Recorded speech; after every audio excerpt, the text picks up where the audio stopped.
Chapter 7 जन्म और ऋण।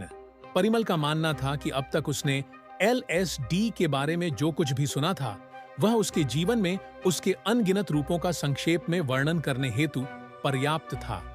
फिर भी एलएसडी गहराई तक जाना चाहती थी और इस प्रकार उसने हर वह विवरण साझा करना जारी रखा जो उसे लगा कि परिमल के लिए जानना आवश्यक था। परिमल की ओर देखकर अपनी दृष्टि फेरते हुए एलएसडी ने कहा, सतयुग और त्रेता युग में मैं नागेंद्र के साथ थी जब वह अधक रूप से मृत्युंजय को खोज रहा था। त्रेता युग के अंत के पश्चात द्वापर युग का आरंभ हुआ जिसमें भगवान कृष्ण का जन्म हुआ। मैं एक विशाल ऊदबिलाव के रूप में जीवित थी जो उस समय ग्रह का सबसे बड़ा कुंतक था। एक दिन नागेंद्र ने एक रहस्यमय शेरनी को देखा जो गहरे काले रंग की थी और उसकी देह चमकदार थी। शेरनी गर्भवती थी और अकेले शिकार करने में असमर्थ थी। नागेंद्र को अपना अगला पालतू पशु मिल गया था। उसने मुझे फिर मार डाला और शेरनी को परोस दिया। कुछ ही क्षणों में मैंने अपने जीवन को मृत्यु में परिवर्तित होते और स्वयं को पुनर्जन्म की प्रक्रिया अनुभव करते देखा। मेरे लिए कुछ भी नया नहीं लग रहा था, न मृत्यु की पीड़ा न पुनर्जन्म का सुख। विशाल ऊदबिलाव की पीड़ा के परिणाम स्वरूप एक आकर्षक काले शेर के शिशु के रूप में मेरा जन्म हुआ जिसकी चमक मां के समान ही मनमोहक थी। नागेंद्र मुझे वैसे ही गले लगाता और दुलारता था जैसे वह अब करता है। शीघ्र ही मैं एक वयस्क शेर बन गई। नागेंद्र मेरी सवारी करता और उस असामान्य दृश्य ने लोगों को यह विश्वास करने पर विवश कर दिया कि वह एक ईश्वर प्रदत्त व्यक्ति था। उसकी प्रतिष्ठा जंगल में लगी आग से भी अधिक तेजी से फैलने लगी और वर्तमान मध्य भारत के हर प्रांत को उसके बारे में पता चल गया था। एक दिन जब हम अपनी तृष्णा बुझाने हेतु एक नदी के किनारे रुका तो एक स्त्री सहायता हेतु उसके पास आई। उसने उससे कहा कि वह उस ईश्वरीय पुरुष की खोज में थी जो काले शेर पर सवार था। वह अपने नवजात पुत्र को अपने वस्त्रों में लपेटे हुए लाई थी। जब उसे ज्ञात हुआ कि उसे नागेंद्र मिल गया था तो उसने वस्त्र खोला और उसे अपना शिशु दिखाया तथा उन आशाओं के बारे में कहा जो लोगों ने उसे दी थीं और यह कि कैसे यह ईश्वर प्रदत्त व्यक्ति उसका अंतिम सहारा था। पहले तो शिशु अंधा प्रतीत हो रहा था क्योंकि उसके माथे पर नेत्रों के छिद्र ही नहीं थे, परंतु जब महिला ने उसे पूर्णता खोला तब हमें ज्ञात हुआ कि वह अर्ध पुरुष और अर्ध सर्प था। उसके नेत्र समतल त्वचा की एक परत से ढंके हुए थे जबकि उसकी देह का ऊपरी भाग एक पुरुष का था और निचला भाग एक अजगर का। वह स्त्री सरपुती थी और जिस शिशु को वह लाई थी वह था लोपाक्ष था, तुम्हारा सबसे पहला पूर्वज। एलएसडी की यह बात सुनकर परिमल स्तब्ध रह गया। उसने नई जानकारी के टुकड़ों को एकत्र करना आरंभ किया जिन्हें वह धीरे धीरे उजागर कर रही थी, परंतु उसे लगा कि एलएसडी को और भी कुछ कहना था। सरपुती ने हमें अष्टावक्र के बारे में बताया और बताया कि क्यों उसके पति अघासुर को भगवान कृष्ण ने लोपाक्ष को जन्म देने से पूर्व ही मार डाला था। उसने अपने पुत्र को सर्पों के विश्व के साथ साथ मनुष्यों द्वारा भी अस्वीकार किए जाने की व्यथा व्यक्त की और बताया कि वह हमें क्यों उग्रता से ढूंढ रही थी। उसने अपने पुत्र को बचाने हेतु कोई भी मूल्य चुकाने का वचन दिया, यहाँ तक कि अपने प्राण त्यागने को भी वह तत्पर थी। उसकी निर्बलता नागेंद्र के लिए एक अवसर थी। वह उसके पुत्र की रक्षा करने हेतु सहमत हो गया। उसने उसे आश्वासन दिया कि वह उचित स्थान पर आई थी और केवल उसके पास ही उसके प्रश्नों के उत्तर थे। उसका करिश्मा और उसकी प्रभावशाली आभा उन पर भी काम कर रही थी।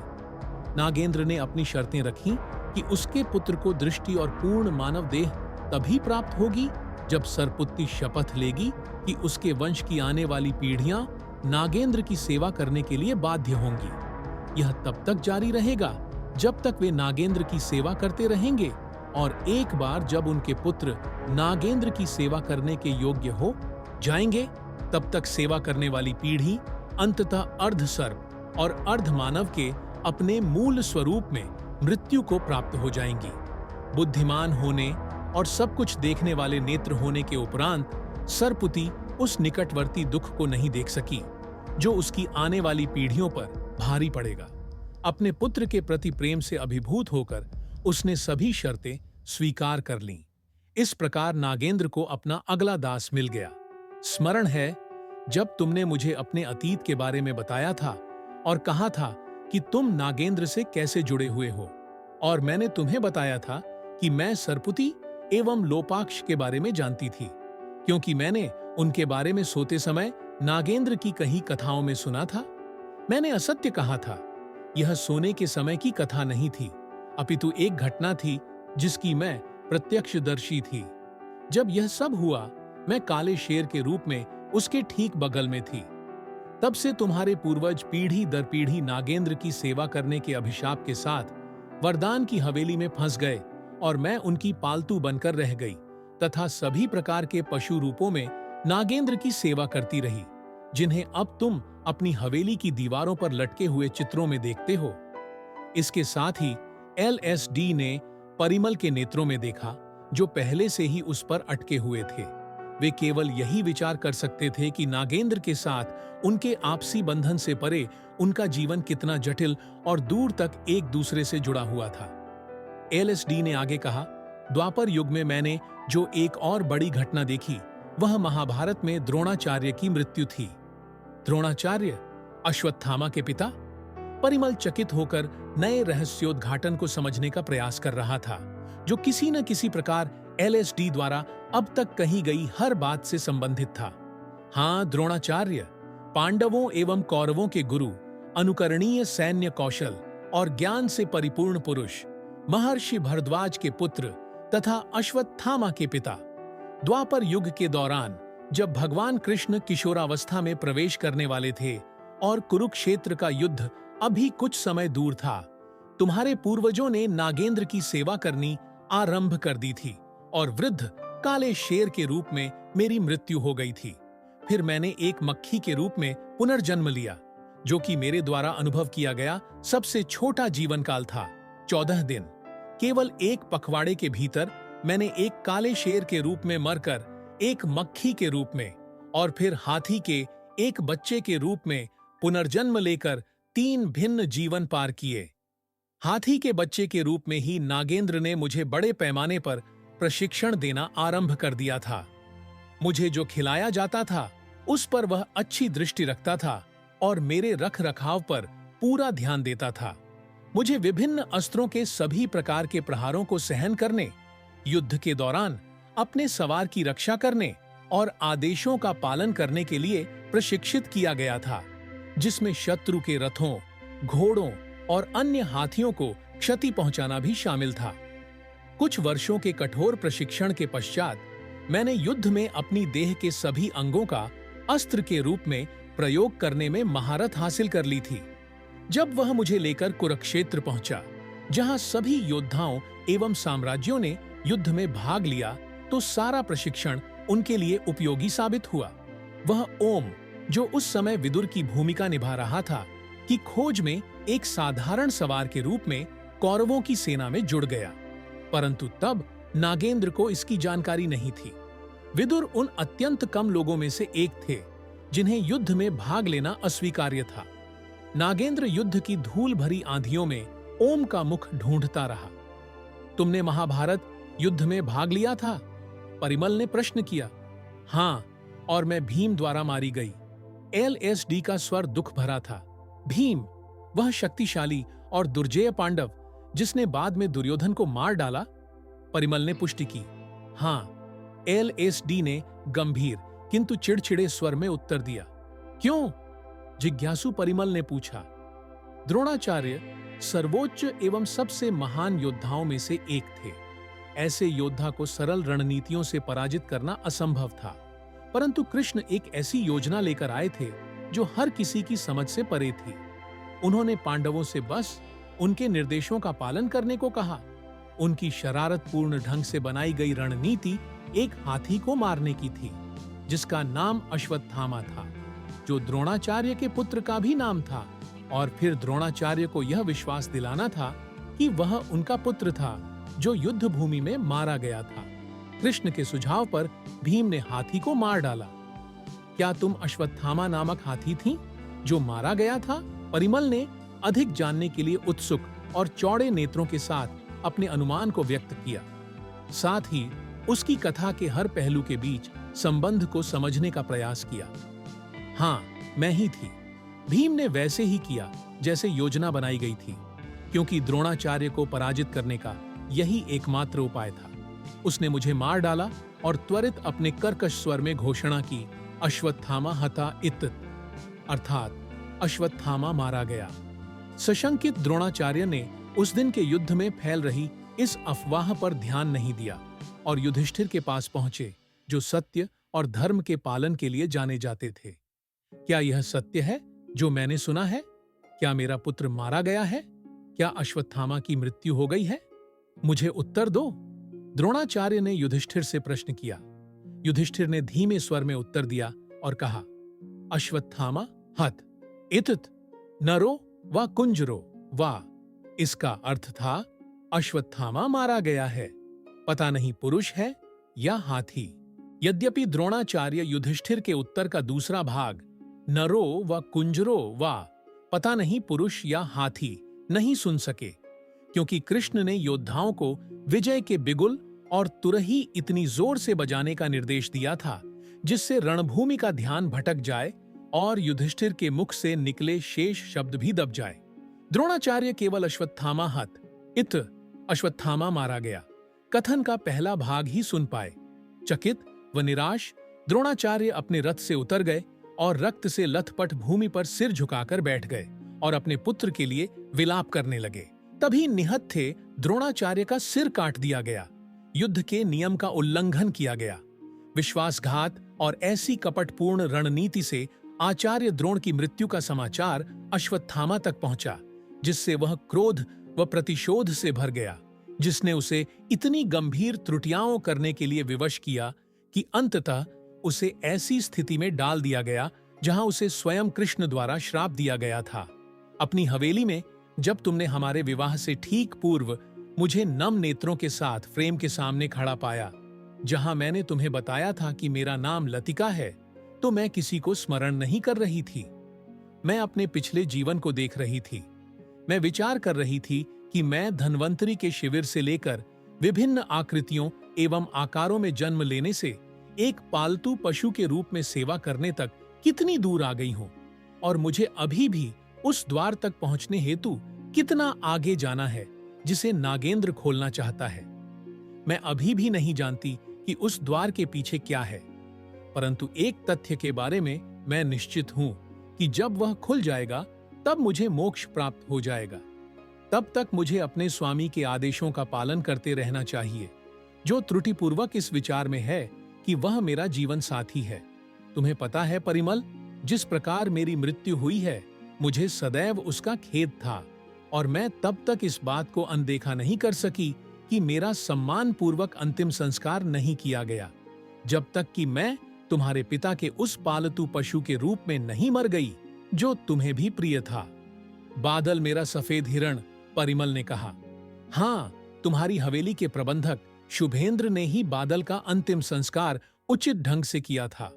यद्यपि बाद में नागेंद्र के आदेश पर तुम्हारे पिता द्वारा उन्हें दंडित किया गया, क्योंकि नागेंद्र को हिरण का मांस पसंद है और इसलिए वह बादल के मांस का स्वाद लेना चाह रहा था, परंतु ऐसा नहीं हो सका। मुझे अब भी स्मरण है कि जब बादल की मृत्यु हुई तो तुमने किस प्रकार शोक मनाया था। जब मैं हिरण की देह से मुक्त हुई थी तब तुम केवल 5 वर्ष के थे, इसलिए मैं तुमसे 5 वर्ष छोटी हूं, क्योंकि मैंने उसी हवेली के भीतर एक मनुष्य के रूप में पुनर्जन्म लिया था। इससे परिमल चकित हो गया और उसके मन में उन लोगों तथा हवेली की झलक स्पष्ट रूप से घूमने लगी। वह उन स्मृतियों को छानने और किसी असामान्य व्यक्ति को जोड़ने का प्रयास कर रहा था, जो LSD हो सकती थी, परंतु उससे पूर्व LSD ने स्वयं ही इसका उत्तर दे दिया। मैंने 84 लाख योनियों अर्थात 84 लाख अवतारों के पश्चात एक मनुष्य के रूप में जन्म लिया है। बादल की मृत्यु के समय शुभेंद्र की पत्नी अपनी पहली तिमाही में थी और वही मेरे नए जीवन का मार्ग बन गई। प्रसव के दौरान उसकी मृत्यु हो गई और जब शुभेंद्र अपनी पत्नी की मृत्यु का शोक मना रहा था, नागेंद्र ने अवसरवादी होने के नाते मुझे उससे चुरा लिया और रात के अंधेरे में हवेली छोड़ दी। यही कारण है कि मैंने शुभेंद्र को कन्यादान की रस्में निभाने के लिए चुना था, ताकि मैं उन्हें वह सम्मान दे सकूं जिसके एक पिता के रूप में वे हकदार थे। मैंने कहीं सुना था कि जो कन्यादान करता है उसे मोक्ष अवश्य प्राप्त होता है। बादल के लिए उन्होंने जो किया उसके लिए उन्हें धन्यवाद देने का यह मेरा विनम्र तरीका भी था। मिलारेपा, जिन्हें तुमने हाल ही में आगरा में जलकर मरते देखा था, वे 1 सहस्त्र वर्ष पूर्व नागेंद्र के साथी भी थे। मैं भी उन्हें जानती थी। जब मिलारेपा पहली बार नागेंद्र से मिले तो मैं एक मृत पत्ती जैसी दिखने वाली तितली थी। मेरा नाम मालती था। उस समय नागेंद्र नंशाद के नाम से जाना जाता था और रावण के प्रति लोगों की आस्था को दृढ़ करने में लगा हुआ था, जिसके लिए वह एक मंदिर भी बना रहा था, जो आज भी उत्तर प्रदेश के बिसरख में स्थित है। मुझे मिलारेपा के सामने एक गर्भवती छिपकली को खिलाया गया था और इस प्रकार छिपकली के रूप में मेरा पुनर्जन्म हुआ और मिलारेपा ने उसका नाम कर्क रखा।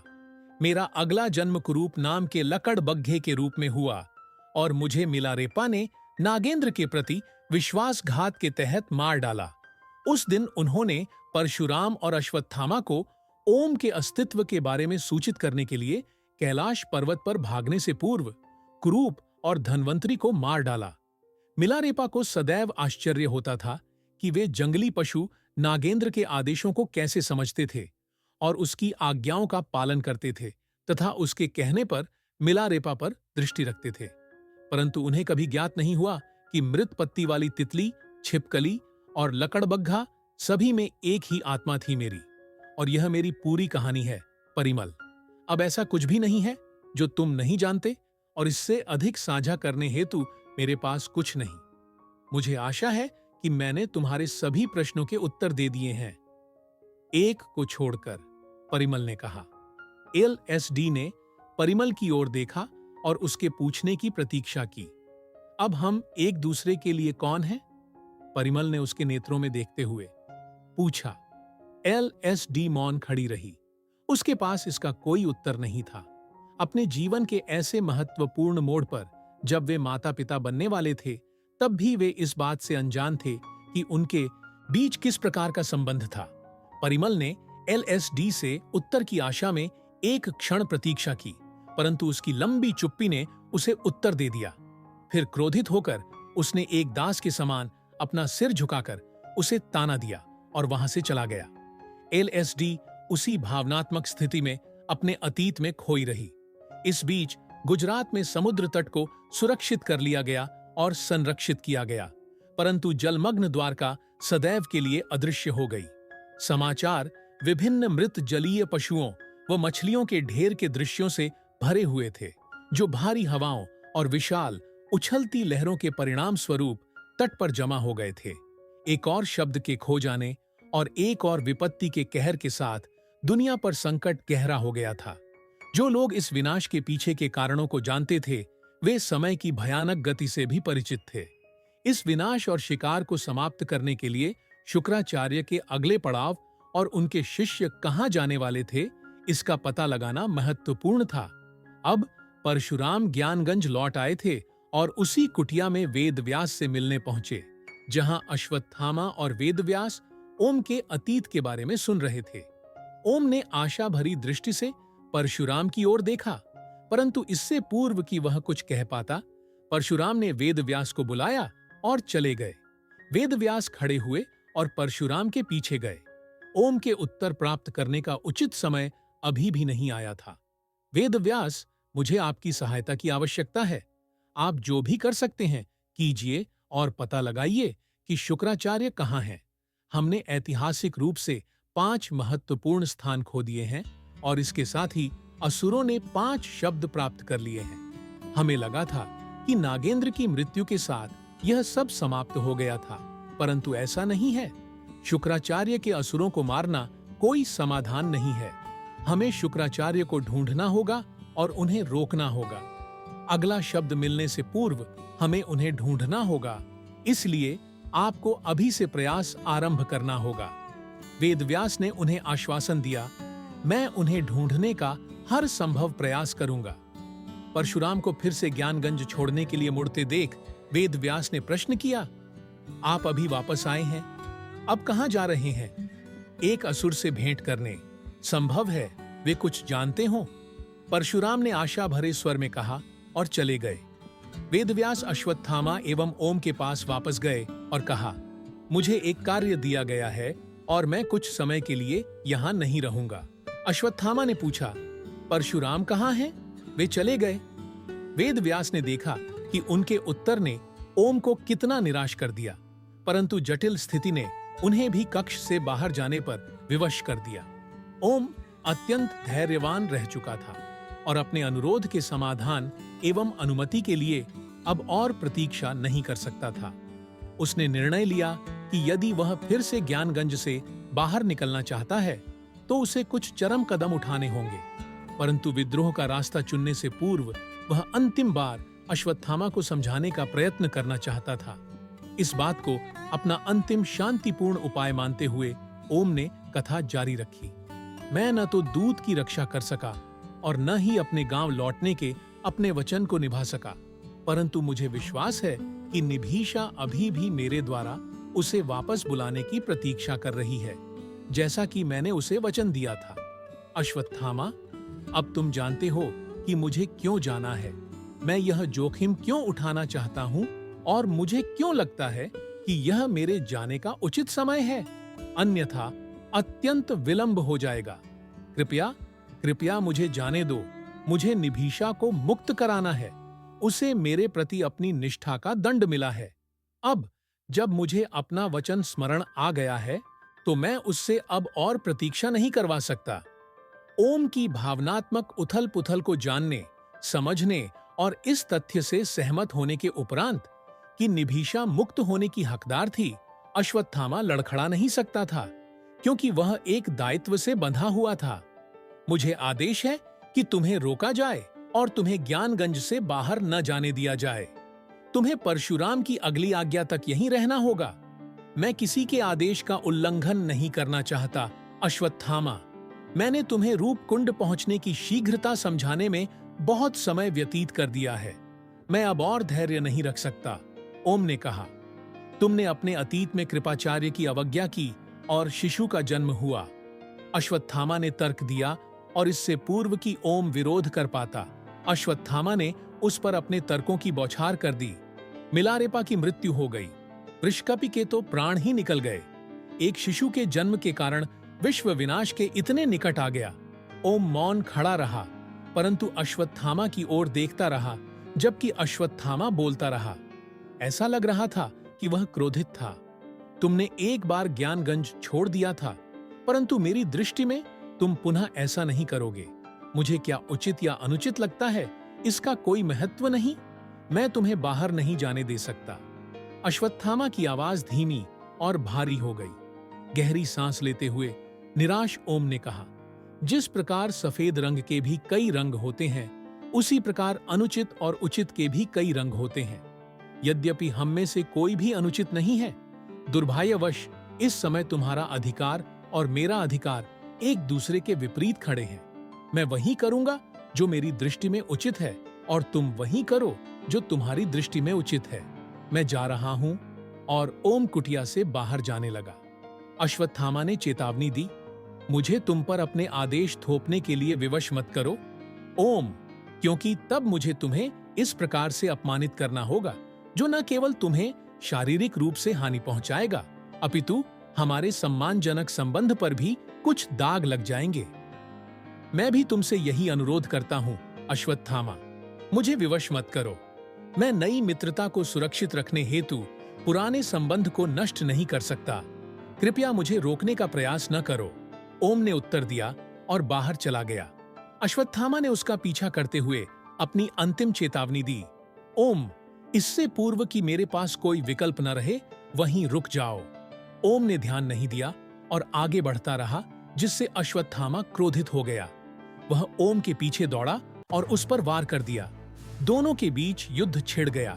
उसका पहला आक्रमण हल्का था, क्योंकि उसका उद्देश्य केवल ओम को रोकना था, परंतु ओम ने उसके वार का करारा उत्तर दिया। इस प्रकार उसने हर वार के साथ लड़ाई की तीव्रता बढ़ा दी, क्योंकि ओम को कुछ भी रोक नहीं सकता था। अश्वत्थामा को ओम की वास्तविक शक्ति की झलक मिली, जिसे वह अपनी नीयत और कार्य के मिलन से प्राप्त कर रहा था। अश्वत्थामा ऐसा कौशल देखकर आश्चर्यचकित रह गया। उसने देखा कि ओम उसकी अगली चाल का अनुमान लगा सकता था और कुशलता से उन सभी को चकमा दे रहा था। वह ऐसे वार कर रहा था जिन्हें अश्वत्थामा ने अभी तक ओम को नहीं सिखाया था, परंतु वह उन सभी में पारंगत था। अश्वत्थामा ने कहा, जब से तुम्हें सब कुछ स्मरण आया है, तब से तुम पूर्ण रूप से परिवर्तित हो गए हो। ओम न केवल एक योद्धा के समान शक्तिशाली था, अपितु उसके पास अश्वत्थामा की बातों का चातुर्यपूर्ण उत्तर भी था। अश्वत्थामा, जब मैं बाहर जाने हेतु तुम्हारी अनुमति मांग रहा था, तो मैं केवल पद का सम्मान करने का प्रयास कर रहा था। यह तुम्हारे पद के प्रति सम्मान का प्रतीक मात्र था। उचित सदैव उचित होता है, और यदि तुम्हें विश्वास है कि तुम जो कर रहे हो वह उचित है, तो तुम्हें किसी की अनुमति की आवश्यकता नहीं है, क्योंकि मुझे तुम्हारी अनुमति की आवश्यकता नहीं है। अश्वत्थामा, मुझे आशा है कि तुम्हें आभास होगा कि मैंने अब तक केवल तुम्हारे वारों के विपरीत अपना रक्षण किया है। आशा है कि तुम रुकोगे और मुझे चुपचाप जाने दोगे। कृपया मुझ पर आक्रमण न करो। मैं तुम्हें आघात नहीं पहुंचाना चाहता, क्योंकि मैं जानता हूं कि यद्यपि मैंने जो कहा उस पर तुम विश्वास रखते हो, परंतु मुझे रोकना तुम्हारा कर्तव्य है। ओम को आशा थी कि उसके शब्द अश्वत्थामा को शांत कर देंगे, परंतु उन्होंने इसके विपरीत कार्य किया और उसे अधिक क्रोधित कर दिया। ओम जानता था कि यदि वह जाना चाहता था तो अश्वत्थामा को रोकना ही एकमात्र विकल्प शेष था। इस बार ओम ने न केवल स्वयं की रक्षा की, अपितु पुनः वार भी किया। जैसे ही अश्वत्थामा ओम की ओर बढ़ा, उसके हाथ में तलवार उभर आई। ओम ने अपने नेत्र बंद कर लिए और अश्वत्थामा ने ओम के हाथ में तलवार प्रकट होते देखी। यह अश्वत्थामा के लिए आश्चर्यजनक था, क्योंकि उसने कभी ओम को तलवार का आवाहन करना नहीं सिखाया था, फिर भी वह ऐसा कर सकता था। तलवार ने ओम को नागेंद्र और उसके साथ हुए द्वंद्व में उसकी पराजय का स्मरण दिलाया। ओम क्रोधित हो गया और अश्वत्थामा ने भी तब तक अपनी तलवार पकड़ ली। तलवारबाजी आरंभ हो गई। दोनों योद्धाओं ने एक दूसरे पर इतने उग्र क्रोध से वार किया कि एक ही झटके में एक मानवीय देह आधा हो सकती थी। कुछ ही समय में अश्वत्थामा को पता चला कि वह शौकिया तौर पर नहीं लड़ रहा था और शक्ति एवं कौशल का सामना करना एक चुनौती थी। पासा पलट गया था। जो इस समय आक्रमण कर रहा था, वह अब रक्षण हेतु संघर्ष कर रहा था। ओम की तलवार लगातार अश्वत्थामा पर प्रहार कर रही थी, क्योंकि ओम की भुजाएं बिल्कुल परिश्रांत नहीं लग रही थीं। प्रत्येक प्रहार ने न केवल अश्वत्थामा के अस्त्र पर, अपितु उसके मस्तिष्क पर भी प्रभाव डाला, और यह तब तक जारी रहा जब तक कि उसकी तलवार और उसकी इच्छा शक्ति नष्ट नहीं हो गई। अश्वत्थामा जो हुआ उसे स्वीकार नहीं कर सका। बहुत हुआ यह उन्माद। अश्वत्थामा, ओम दहाड़ा। अश्वत्थामा अपने घुटनों के बल बैठा था और सब कुछ समझने का प्रयास कर रहा था। वहीं रहो, मुझे ज्ञात है कि मैं क्या कर रहा हूं। यह मत भूलो कि तुम्हारे जन्म से भी बहुत पूर्व मैं इस धरती पर था। ओम अब अनुरोध नहीं कर रहा था, अपितु दृढ़ स्वर में आदेश दे रहा था। यद्यपि अश्वत्थामा भी कोई निर्बल योद्धा नहीं था। जैसे ही ओम उससे दूर चला गया, वह अपनी पूरी शक्ति लगाकर पुनः खड़ा हो गया। अश्वत्थामा ने अपने नेत्र बंद कर लिए और अब जब तलवार पर्याप्त नहीं थी तो धनुष व बाण का आवाहन किया। अश्वत्थामा को यह देखकर आश्चर्य हुआ कि ओम ने भी एक धनुष व बाण पकड़ रखा था। अश्वत्थामा ओम को क्षति पहुंचाए बिना केवल रोकना चाहता था। ओम की इच्छा भी अश्वत्थामा को क्षति पहुंचाए बिना वहां से जाने की थी। फिर भी उनके बीच बाणों का संघर्ष छिड़ गया। अश्वत्थामा के हर बाण की शक्ति और गति बढ़ती रही, परंतु ओम सरलता से उनका सामना करने में सक्षम था। जब सब कुछ व्यर्थ सिद्ध हुआ, तब अश्वत्थामा ने नागपाश का आवाहन किया। नागपाश अपने लक्ष्य को जीवित व विषैले सर्पों की कुंडली में बांध सकता था। रामायण में रावण के पुत्र इंद्रजीत ने राम और लक्ष्मण पर इसका प्रयोग किया था। जब ओम ने नागपाश को अपनी ओर आते देखा, तो उसे रोकने हेतु उसने कोई बाण नहीं चलाया। अश्वत्थामा को विश्वास था कि इससे युद्ध समाप्त हो जाएगा और ओम को बंदी बना लिया जाएगा, परंतु उसे यह देखकर आश्चर्य हुआ कि ओम से केवल 1 इंच की दूरी पर नागपाश हवा में अदृश्य हो गया। अगले ही क्षण वह पुनः प्रकट हुआ और उसका सिर अब अश्वत्थामा की ओर था। पलक झपकते ही अश्वत्थामा सहस्त्र सर्पों से बंधा हुआ गिर पड़ा। ओम शांतिपूर्वक अश्वत्थामा की ओर बढ़ा और उससे कहा कि नागपाश उसे 9 दिनों में मुक्त कर देगा और तब तक ओम ज्ञानगंज से बहुत दूर निकल जाएगा। नागपाश से उलझा अश्वत्थामा असहाय होकर भूमि पर पड़ा रहा, ओम को जाते हुए देखता रहा और यह विचार करता रहा कि जिस अस्त्र का आवाहन उसने किया था वह उलटा कैसे पड़ गया।